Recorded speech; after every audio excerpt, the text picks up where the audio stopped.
every filmmaker on YouTube talks about log footage like it's the final stage of enlightenment. Meanwhile, there are people going to the supermarket to buy groceries and they shoot their experience in S-Log 3 at 12,800 ISO because somebody on YouTube told them that that is how you get the best dynamic range. Like, bro, your footage looks like it came from a surveillance camera in a financial crime documentary. And then we have HLG, the one that everybody experiments with at 2 a.m. in the morning, but then go back to S-Log 3 because they feel guilty that they like it. And Rec. 709, the profile that actually works most of the time, nobody uses it because there is no romantic narrative behind it. So I want to break down the real differences between HLG, Rec. 709, and S-Log. It's not going to be like a technical explanation.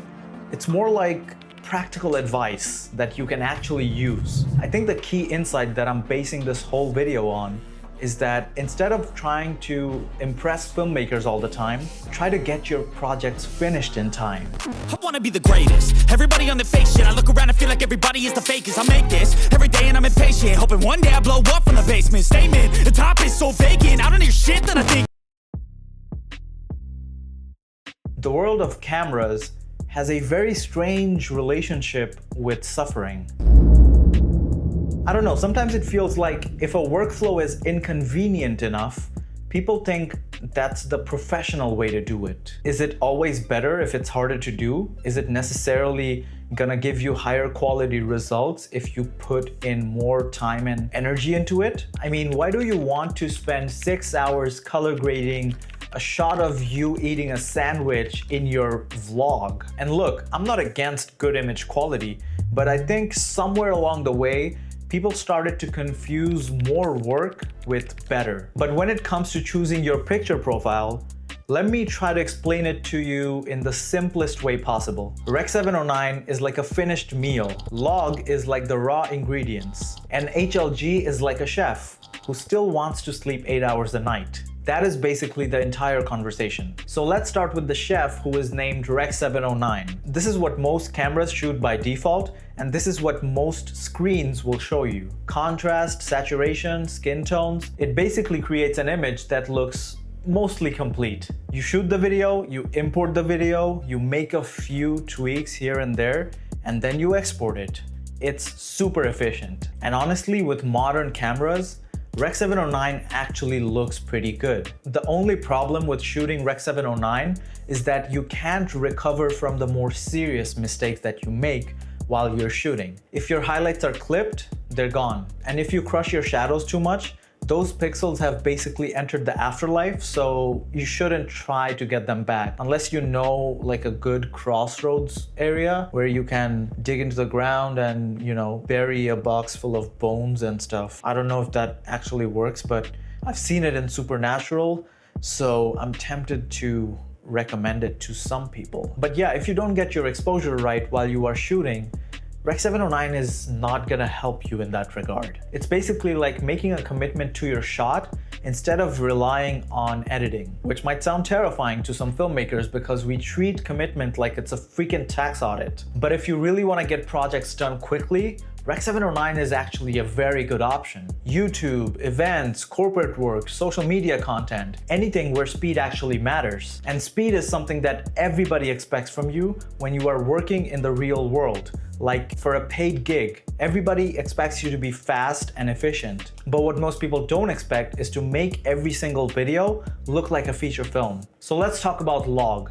This is where people start to feel a little cinematic, even though their footage straight out the camera looks emotionally unavailable. It just looks flat, gray, lifeless. I feel like it's the visual equivalent to burnout. But of course, that is intentional. Highlights, shadows, color details, which basically means that you get a lot more flexibility while you are color grading your footage. That is the main advantage of shooting log. But it's not gonna give you instant cinema because shooting in log doesn't magically make your footage look better. It actually requires more work, but it gives you the ability to do more with the footage that you have. But bad lighting is still bad lighting. A badly composed shot will still look bad, but now that you have shot it in log, you just have more dynamic range to admire your own mistakes. A lot of filmmakers shoot log because they want the flexibility, and a lot of beginners shoot log because they watched 3 videos on YouTube and they developed a superiority complex. But don't get me wrong, shooting log genuinely matters in certain situations. If you have like really bright windows and a dark interior, or maybe you're shooting in broad daylight, shooting log will definitely help you preserve details in extreme situations. It's also the best option when you know you need to color grade your footage.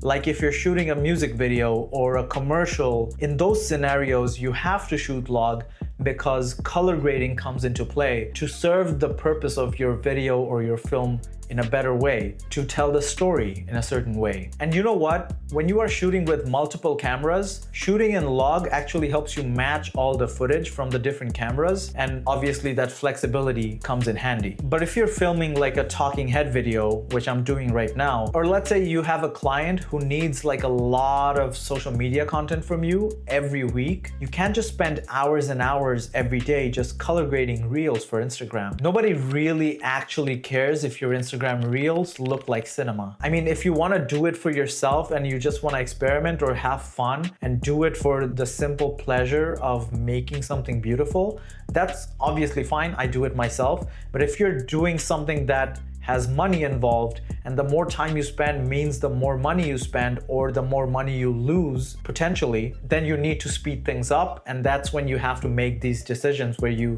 can't actually shoot log footage all of the time.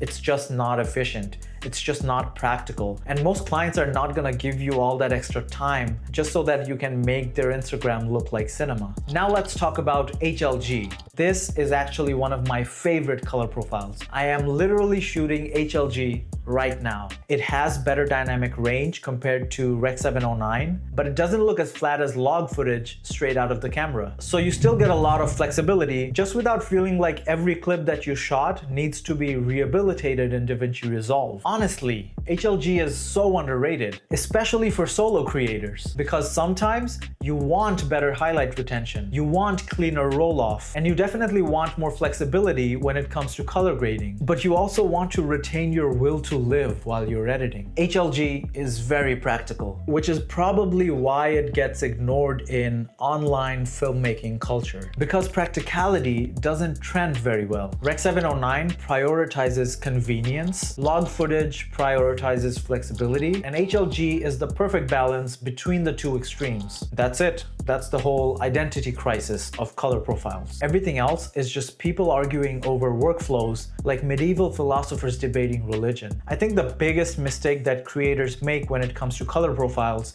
is that they watch a few videos on YouTube and they get some recommendations for the settings, and those settings kind of become their identity. And because they don't play around with it and are not familiar with it, they don't make these decisions based on necessity. They make them based on identity. Some people just shoot everything in log because it makes them feel professional, which is understandable. The camera industry almost entirely runs on insecurities and expensive purchases. But you have to know that the best color profile is the one that you need in the moment. And you have to know the difference between the color profiles so that you know what is the best decision you can make in your project in the moment. Don't just go for the one that sounds impressive on a Reddit thread written by somebody named Cinewolf97. Know what I mean? So if you've ever been confused about which color profile to go for, this is the simplest version of that answer. Rec. 709 is the fastest, log is the most flexible, and HLG is the best of both worlds. And it really doesn't matter how much time you spend studying these profiles, they're not gonna magically make your footage look cinematic. You still have to have good lighting, composition, and all the other stuff, right? What you have to realize is that there is no picture profile for good taste.